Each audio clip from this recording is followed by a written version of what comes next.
Hey guys, welcome back. Thank you for stopping by for another video. Today I'm going to be talking about 5 things I've learned from sim racing. And I guess the number one thing that I want to start with is going to be assist. Many people talk about assist and which you should have on and you should have off. I'm a preface this by saying drive the game however you want. At the end of the day, it's about your enjoyment and it's your experience in sim racing. Obviously there are a couple benefits without using it, and as you can see on the screen, even I use at least one assist in the game. So we're going to move over to the assist menu and talk about what we have available. So the 2 things I definitely want to tell you guys if you're going to start racing in F125 is the steering and braking assist. Those are absolutely not necessary. Steering assist essentially is going to make the car drive itself when it comes to in the corners. It's literally going to steer without you having to put inputs. The other thing that you should turn off is braking assist, because that also will press the brake. You can literally go without having to press the brake and the game will do that for you. The only thing you essentially, when you have those on, that you'll have control for yourself is the throttle.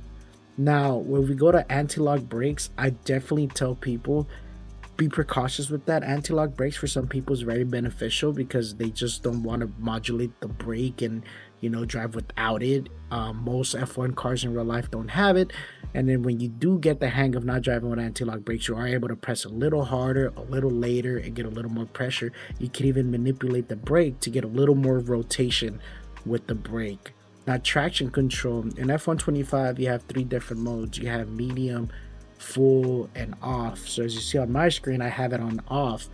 Off is how real F1 cars go, how esports drivers drive, and pretty much if you're trying to be the fastest you can be in the F1 game, off is your fastest option. Of course, medium, second fastest, and full is going to be the slowest. The reason why full is the slowest is because the way they make it for you not to slip is they cut the engine power to the wheel. So as soon as you hit a small bump or the floor is uneven or anything like that, it cuts power to allow you to not flip. And then when you try to accelerate, you're not going to get the most out of the engine. It's going to be a reduced power output. Now, the next thing is you're going to see the racing line. I have racing line set for corners only. There's a full racing line. Use that as you will. There are people that are very fast while using the racing line. There are people that are hyper focused on the racing line and drive it exactly as it shows on screen, and that's going to be very slow. The conventional line that shows you is made for the masses. The fastest lines are usually never the one that the game tells you to follow. I use it essentially to kind of see how the corner is flowing and also to see the breaking points, but there are times that I don't follow the line to the exact T and I make my own lines depending how the car is feeling, the tire wear. So use that as you will. I mean, I'm pretty sure you've seen other content creators that are absolutely fast compared to me, and they use it as well. Obviously, if you're trying to become an esports driver, you're gonna have to turn that off, so it's a good idea to just practice that if you're going to a more competitive level. Now everything else, it's really gonna be preference, like your preference.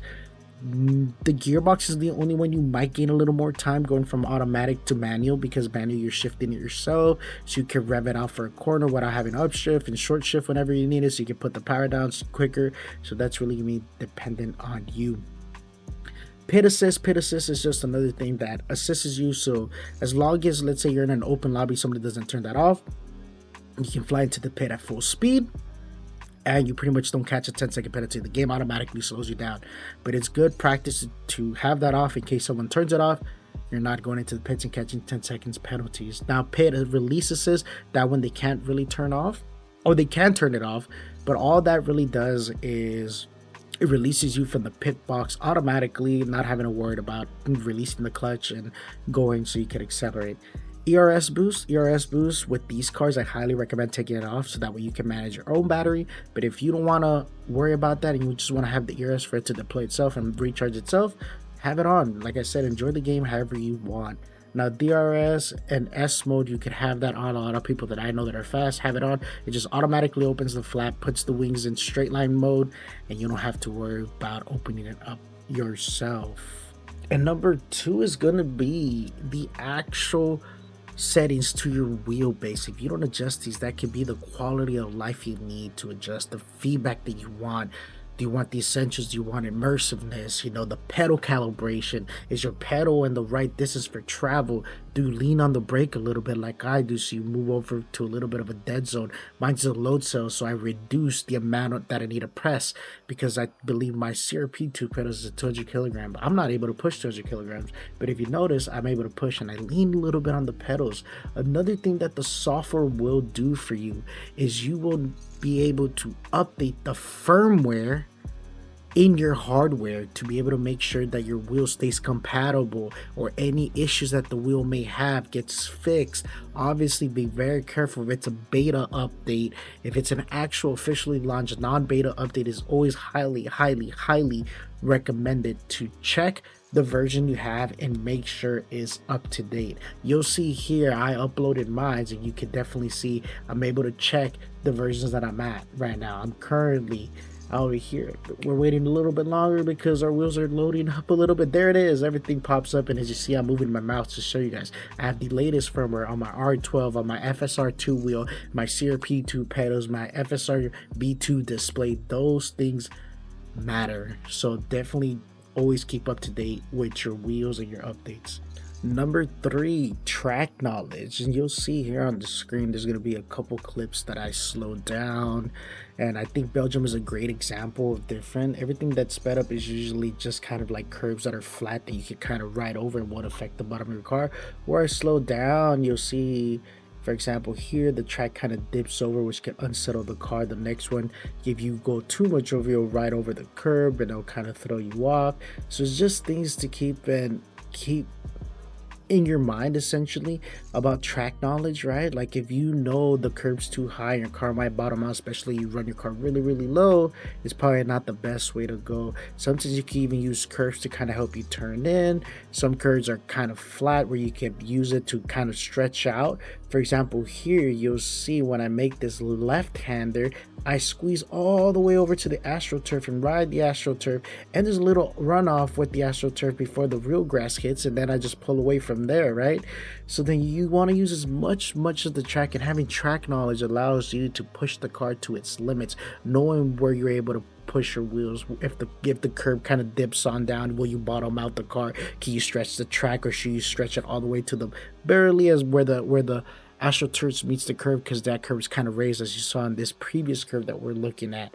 Things like that are some things that you definitely need to look at and think about it yourself. And number four is comparing yourself to others. Remember, it is a competition of a game, but the only way you really will improve, especially when you're new or you're kind of intermediate, is trying to improve for yourself. If you haven't reached like an esports level or competing to others, you should not really be comparing yourself to others, because you're comparing yourself to others. There's certain things that other people do, just skill, their natural speed, you know, their setups, the amount of time they practice. They're probably a lot quicker for the reason that they probably have invested more time in the game. So comparing yourself to others is probably not the best way to go. And honestly, that's what I kind of do, especially on time trials. Like later on in this video, I'll put a clip where I improve literally just 1/1000th of a second. I mean, it's an improvement, right? And that little bit of an improvement put me within the top 14%. It's not a crazy amount. Like I said, I'm not no esports driver, but I mean, 14 percentile is nothing to joke about either. And I'm still trying to improve day in and day out. And lastly, number 5, and this is more of a personal opinion. I see a lot of YouTubers say that equipment doesn't make you better, and it's true. I mean, the percentage that you're gonna get improving wise when it comes to equipment is not an insane. Like, you're not gonna gain a second or 2 seconds, but good equipment does make a difference. When I moved over to the Moza R12 and had more feel, you know, not have a lot of clipping and things like that, it made my steering a lot more accurate. Obviously, moving from an Xbox controller to the R3 was a huge difference, right? Because I'm driving essentially with a wheel now instead of playing on a controller. pedals, now my pedals are inverted and I'm actually extending my seat a little bit further out, and I have a load cell pedal now, a real load cell, not a modified pedal. So those things make a huge difference. So definitely, if you are planning to move up, think about what your investment is. What are your goals? Are you trying to be competitive? Are you trying to do that? Sometimes waiting and saving up for a little bit better of equipment off the rip is probably gonna be your best choice. But that's just how it goes. And now I guess it's time to show you guys the one clip I said about my time trial that I did today and puts me in the top 14 percentile. If you guys have any questions, please let me know in the comment section down below. Leave a like, subscribe. I greatly appreciate you guys, and see you guys in the next one.